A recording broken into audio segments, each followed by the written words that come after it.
เนาะคลิปนี้ค่อยจะมาแนะนำเนาะสำหรับGemini เนาะที่มันเวลาเราไปกดรูปตัวนี้เนาะมันเป็นสีเทาๆแบบนี้เนาะก็คือ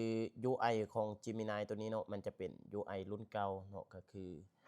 มันบ่สามารถที่จะไปเจนภาพเจนอย่างต่างๆได้เนาะก็คือตัวนี้แม้แต่เราไปอัปเดตเนาะอยู่ใน Google Play Store เนาะก็คือแบบนี้ Google เราเขียน Gemini เนาะตัวนี้มันจะเป็นเวลาเรากดเข้าไป Google Play Store เนาะมันจะเป็นเวอร์ชันตัวใหม่เนาะบ่สามารถที่จะอัปเดตได้แล้วเนาะมันเพราะว่ามันเป็นเวอร์ชันตัวใหม่เนาะแต่ว่าเวลาเราเข้าไปเบิ่งอยู่ในนี้เนาะมันจะเป็นเวอร์ชันเก่าเนาะก็คือบ่มี UI เนาะถ้าเป็นเวอร์ชันใหม่เนาะก็คือ UI ของมันจะเป็นหน้าตาประมาณนี้เนาะเดี๋ยวค่อยกดให้เบิ่งเนาะก็คือจะเป็นแบบนี้มันจะเป็นแบบนี้เนาะตัวนี้จะเป็นUI ตัวใหม่เนาะก็คือสามารถที่จะกดเข้าไปกล่องถ่ายรูปหรือว่าเจนวิดีโอต่างๆได้เนาะแต่ว่า ตัวนี้บ่ได้เนาะก็คือสาเหตุหลักๆมันจะบ่เป็นย้อนแอป Gemini เนาะมันจะเป็นย้อนแอปตัวนี้เนาะเพราะว่ามันเป็นย้อนแอปตัวนี้เนาะมันบ่ได้รับการอัปเดตเนาะเดี๋ยวค่อยสิลองอัปเดตGoogle เบิ่งเนาะก็คือตัวนี้Google กดอัปเดตตัวนี้เนาะกดอัปเดตปุ๊บแล้วก็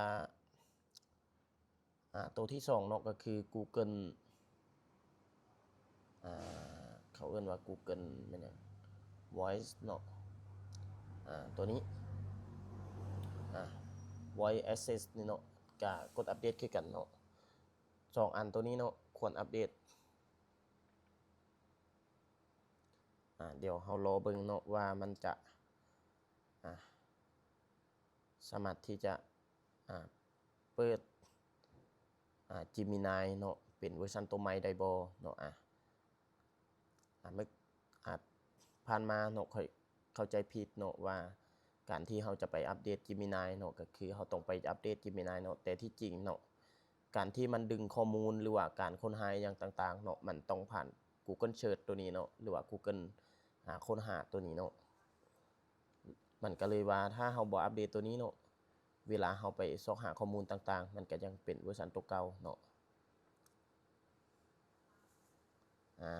รอท่าแป๊บนึงเนาะมันกำลังอัปเดตมันกำลังติดตั้งเนาะแล้วก็ Google Voice เนาะก็สำคัญเนาะตัวนี้ก็ต้องได้ติดตั้งคือกันเนาะ2อันนี้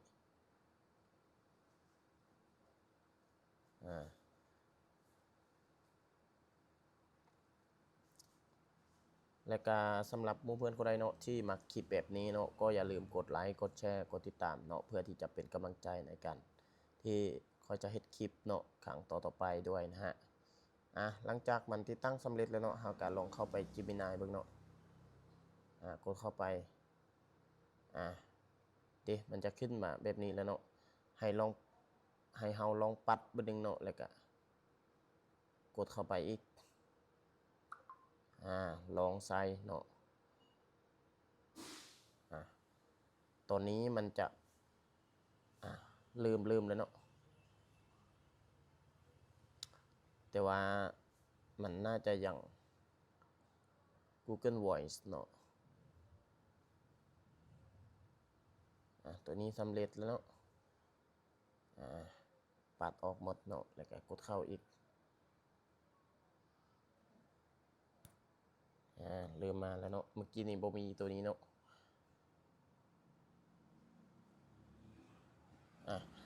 เราต้องกดบนนี้เนาะเดี๋ยวค่อยสิลองกดเบิ่งเนาะ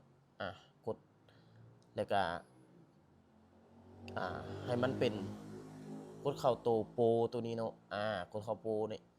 มันจะเป็นแบบนี้เห็นบ่มันจะมีแล้วเนาะ